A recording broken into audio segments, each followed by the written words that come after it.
Assalamualaikum warahmatullahi wabarakatuh. Selamat siang teman-teman yang sedang menonton. Hari ini kami dari kelompok 1 Analika Data 2 akan menjelaskan lebih lanjut mengenai klasifikasi lazy learner.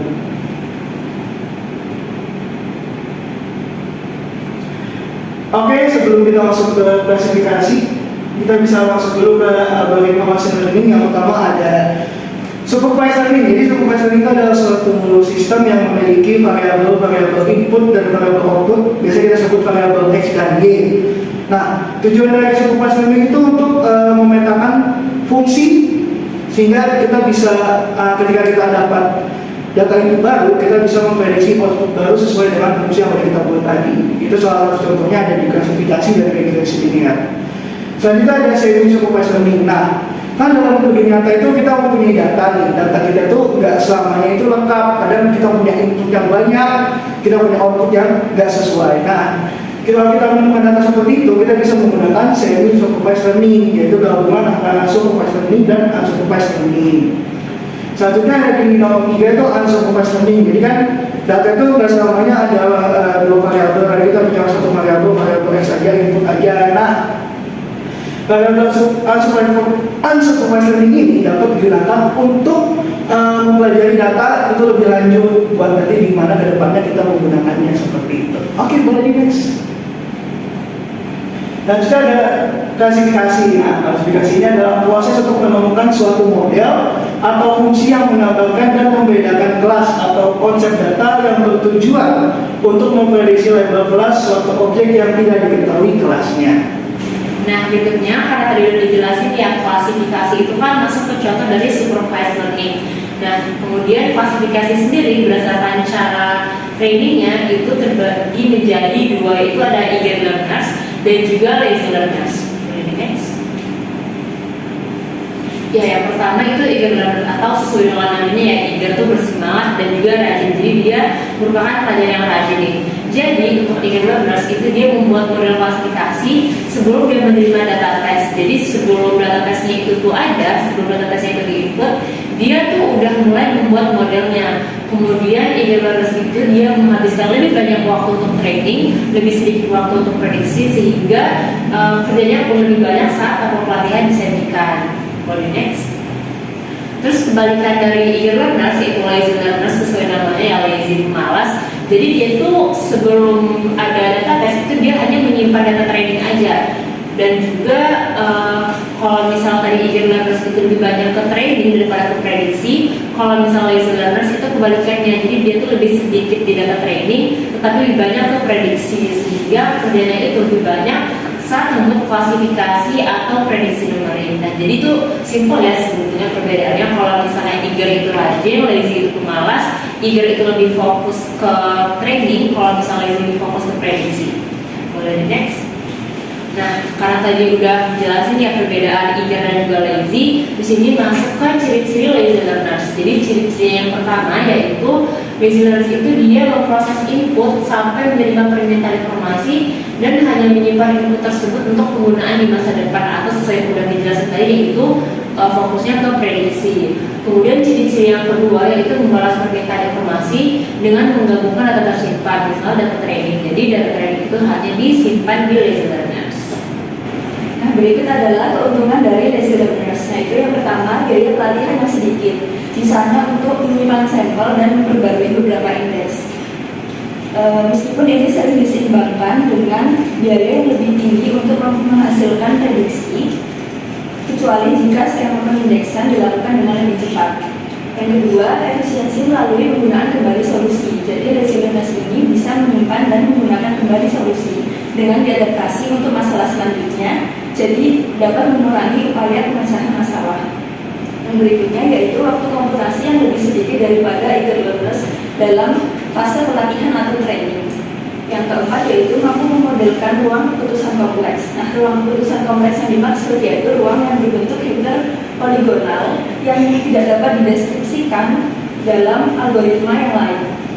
Berikutnya yaitu dapat menanggapi pertanyaan dengan cara yang tidak tersedia di eager learners. Next. Berikutnya yaitu kerugian dari lazy learners, yaitu biaya komputasi yang bisa saja mahal saat membuat klasifikasi atau prediksi numerik yang membutuhkan teknik penyimpanan yang efisien dan cocok. Dan yang kedua yaitu butuh lebih banyak waktu perhitungan selama proses klasifikasi daripada Eager-Thomas. Nah, selanjutnya itu ada klasifikasi KNN atau K-Nielsen-Igor, di mana KNN ini pertama kali digunakan pada tahun 1950-an. Namun popularitasnya baru naik pada tahun 1960-an, di mana pada saat itu teknologi komputer marak digunakan. Nah, KNN sendiri merupakan metode pembelajaran yang berbasis pada analogi dengan membandingkan data training dengan data testing yang memiliki kemiripan.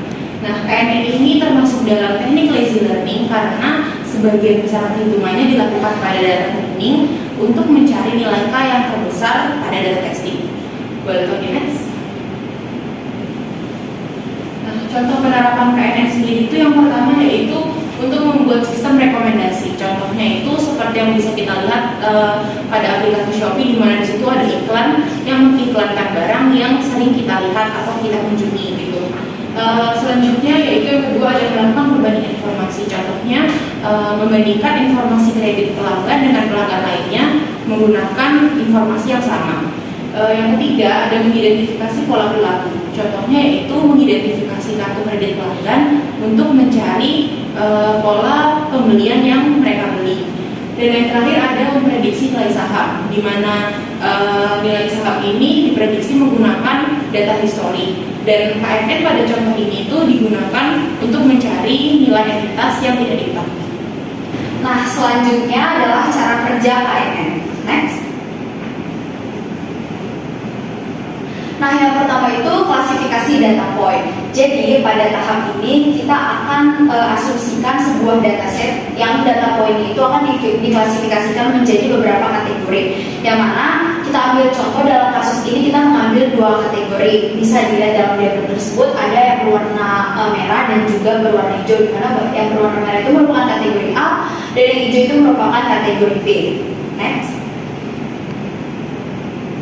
Nah, selanjutnya mengkategorikan grup untuk data baru. Nah, pada tahap ini seperti yang teman-teman bisa lihat pada diagram scatter plot tersebut, algoritma KNN akan memprediksi grup mana nih yang cocok untuk data point yang baru masuk tersebut. Nah, untuk memprediksi grup mana yang cocok atau kategori atau kelas mana yang cocok untuk data point tersebut, itu adalah kita harus menentukan nilai K-nya. Nah, nilai K itu apa sih? K itu merupakan jumlah tetangga yang digunakan untuk pertimbangan penentuan kelas atau kategori. Nah, kita ambil contoh K-nya sama dengan 5 dalam kasus tersebut. Boleh next?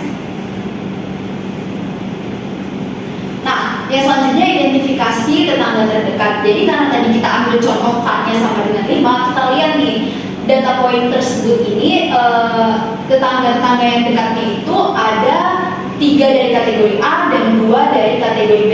Dengan kata lain, kategori A itu lebih mendominasi, sehingga dapat disimpulkan pada diagram tersebut bahwa data point yang baru itu masuk ke dalam kategori A. Baik, kemudian ada case-based reasoning atau CBR, di mana ini adalah proses penyelesaian masalah baru dengan menggunakan solusi dari kasus-kasus lama yang sifatnya identik dengan kasus baru tersebut. Kemudian terdapat beberapa aplikasi CBR yang dapat diterapkan. Yang pertama dalam bidang hukum, di mana itu dapat menentukan keputusan dalam pengadilan. Kemudian dalam bidang kedokteran dapat digunakan untuk mendiagnosa pasien baru. Dan kemudian yang ketiga ini ada pelayanan customer service dan berbagai aplikasi lainnya. Oke, kemudian untuk proses kerja CBR secara garis besar itu yang pertama akan diperiksa kasus-kasus yang identik dengan kasus sebelumnya. Kemudian selanjutnya jika ditemukan yang sama, maka solusi tersebut akan digunakan. Dan jika tidak ditemukan, maka akan dicari kasus yang identik. Di mana CBR ini dapat menggunakan latar belakang pengetahuan untuk menghasilkan solusi gabungan. Nah, kemudian terdapat beberapa tantangan dalam proses CBR ini. Yang pertama dalam menemukan kasus yang memiliki kesamaan. Kemudian yang kedua untuk menentukan metode yang cocok untuk menggabungkan sebuah solusi yang baik. Dan yang ketiga ini mungkin antara tingkat akurasi yang tinggi dengan efisiensi sistem. Dimana dengan tingkat akurasi tentunya kita akan membutuhkan kasus-kasus yang banyak, sehingga dalam menentukan kasus yang identik, sistem membutuhkan waktu yang lama, sehingga itu akan berpengaruh pada efisiensi dari sistem. Baik, sekian dari kelompok kami. Mohon maaf jika ada salah kata. Terima kasih.